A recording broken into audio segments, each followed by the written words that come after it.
ജീവിതത്തിൽ എപ്പോഴും പ്രശ്നങ്ങളാണ്, മനസ്സിനൊരു സമാധാനമില്ല, സന്തോഷമില്ല എന്ന് പറയുന്നവരോട് എനിക്ക് 5 കാര്യം പറയാനുണ്ട്. ഈ 5 കാര്യം ജീവിതത്തിൽ ശ്രദ്ധിക്കുകയാണെങ്കിൽ, ഓരോ ദിവസവും ശ്രദ്ധിക്കുകയാണെങ്കിൽ നിങ്ങൾക്ക് എപ്പോഴും ചിരിച്ച് സന്തോഷത്തോടെ, മനസ്സിന് നല്ല ഹാപ്പിയോടെ ഇരിക്കാൻ സാധിക്കും. ഒന്നാമത്തെ കാര്യമെന്ന് പറയുന്നത്, ജീവിതത്തിലുണ്ടാകുന്ന വലിയ കാര്യങ്ങൾക്ക് മാത്രം മനസ്സിൽ നന്ദി പറയാതെ ജീവിതത്തിലുണ്ടാകുന്ന ചെറിയ കാര്യങ്ങൾക്ക് പോലും ഈശ്വരനോട് നന്ദി പറയുക, അല്ലെങ്കിൽ പ്രകൃതിയോട് നന്ദി പറയുക. അപ്പം തന്നെ നന്ദിയുള്ളവരായി ഇരിക്കുക. ഇത് ഒന്നാമത്തെ കാര്യം. ഇനി രണ്ടാമത്തെ കാര്യം എന്ന് പറയുന്നത്, നമുക്ക് ഇപ്പോൾ കിട്ടിയ നിലവിലുള്ള ജീവിത സൗകര്യങ്ങൾ, അല്ലെങ്കിൽ അതിൽ നിന്ന് കിട്ടുന്ന സന്തോഷവും ചെറിയ ചെറിയ നുറുങ്ങുകൾ വേദനകളും, അത് നമ്മുടെ ജീവിതത്തിൽ നമുക്ക് എല്ലാവർക്കും ഉള്ളതാണ് എന്ന് മനസ്സിലാക്കിക്കൊണ്ട് അതിനെ നമ്മൾ നിസ്സാരമായി കാണുക. മനസ്സിലായോ? അങ്ങനെ ആകുമ്പോൾ നമുക്ക് പോസിറ്റീവ് എനർജി ഉണ്ടാവും, മനസ്സിന് നല്ല സന്തോഷമുണ്ടാകും. ഈ നിമിഷത്തിൽ എന്താണോ നിങ്ങൾക്ക് കിട്ടിയത് അത് നിങ്ങൾക്ക് വലിയ നേട്ടം എന്ന് കരുതി ജീവിക്കുക.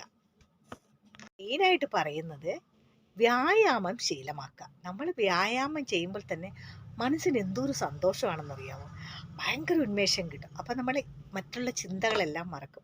അതിൽ നിന്ന് കിട്ടുന്ന പോസിറ്റീവ് എനർജി കൊണ്ട് തന്നെ നമ്മുടെ ഓരോ ദിവസത്തെയും ആ ഒരു എല്ലാ പ്രശ്നങ്ങളും, ചുറ്റും നമുക്ക് എപ്പോഴും പ്രശ്നങ്ങളുണ്ടാവും, ആ പ്രശ്നങ്ങളെയൊക്കെ തരണം ചെയ്ത് നമുക്ക് പോസിറ്റീവായിട്ടും നല്ല എനർജി ആയിട്ടും ഇരിക്കാനായിട്ട് സഹായിക്കുന്ന ഏറ്റവും വലിയ കാര്യമാണ് വ്യായാമം എന്ന് പറയുന്നത്.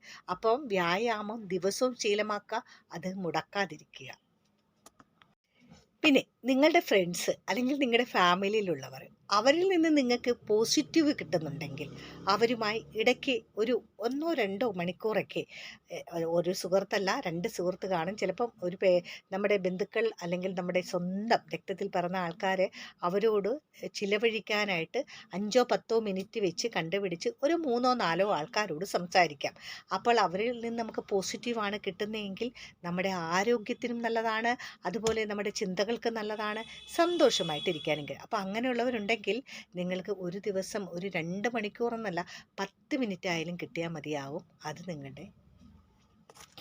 പിന്നെ ഇനി പറയുന്നത്, നല്ല സുഹൃത്തുക്കളുണ്ടെങ്കിൽ അല്ലെങ്കിൽ നമ്മളുടെ രക്തബന്ധത്തിൽപ്പെട്ടവർ, അപ്പം നമ്മുടെ സഹോദരി, സഹോദരൻ, അല്ലെങ്കിൽ നമുക്ക് വന്നു ചേർന്നിട്ടുള്ള നമ്മുടെ സഹോദരൻ്റെ ഭാര്യമാർ, അതുമല്ലെങ്കിൽ ഫ്രണ്ട്സ്, നല്ല ഫ്രണ്ട്സ് ഉണ്ടാവും. അപ്പോൾ അവരിൽ നിന്നൊക്കെ സംസാരിക്കുമ്പോൾ നമുക്ക് നല്ല പോസിറ്റീവ് കിട്ടുന്നുണ്ടെങ്കിൽ, അവർ നമ്മുടെ എപ്പോഴും പോസിറ്റീവായ കാര്യങ്ങളാണ് സംസാരിക്കുന്നതെങ്കിൽ നമ്മുടെ മനസ്സിന് നല്ല ഒരു ഉണർവും ഉന്മേഷവും ഒക്കെ ഉണ്ടാവും. അപ്പോൾ അവർക്ക് വേണ്ടിയിട്ട് 10-20 മിനിറ്റ് ഒരു ദിവസം മാറ്റി വയ്ക്കുന്നത് നല്ലതായിരിക്കും. ഇപ്പോൾ എല്ലാ ജോലി തിരക്കിലും കഴിഞ്ഞിട്ടാണെങ്കിലും കിടക്കുന്നതിന് മുമ്പായിട്ടാണെങ്കിലും സഹോദരിയോടോ സഹോദരനോടോ ഒക്കെ ഉള്ളു തുറക്കാൻ സാധിച്ചിട്ടുണ്ടെങ്കിൽ അതാണ് ജീവിതത്തിലെ ഏറ്റവും വലിയ സന്തോഷം. അല്ലെങ്കിൽ നിങ്ങളുടെ ഹസ്ബൻഡിനോടോ അല്ലെങ്കിൽ നിങ്ങളുടെ മക്കളോടോ അല്ലെങ്കിൽ വീട്ടിലെ അമ്മയോടോ അച്ഛനോടോ ഒക്കെ എന്താണ് നിങ്ങളുടെ മനസ്സിലെ പ്രശ്നങ്ങൾ, അല്ലെങ്കിൽ എന്താണ് ഇന്ന് കിട്ടിയ സന്തോഷങ്ങൾ എല്ലാം ഷെയർ ചെയ്യുമ്പോൾ അവിടുന്ന് പോസിറ്റീവ് കിട്ടുകയാണെങ്കിൽ അത് വാങ്ങി നിങ്ങളുടെ കയ്യിൽ വെക്കുക. അപ്പോൾ നിങ്ങൾക്ക് അന്നത്തെ ദിവസം സന്തോഷമായിട്ടിരിക്കാൻ സാധിക്കുന്നതാണ്. ഓക്കെ.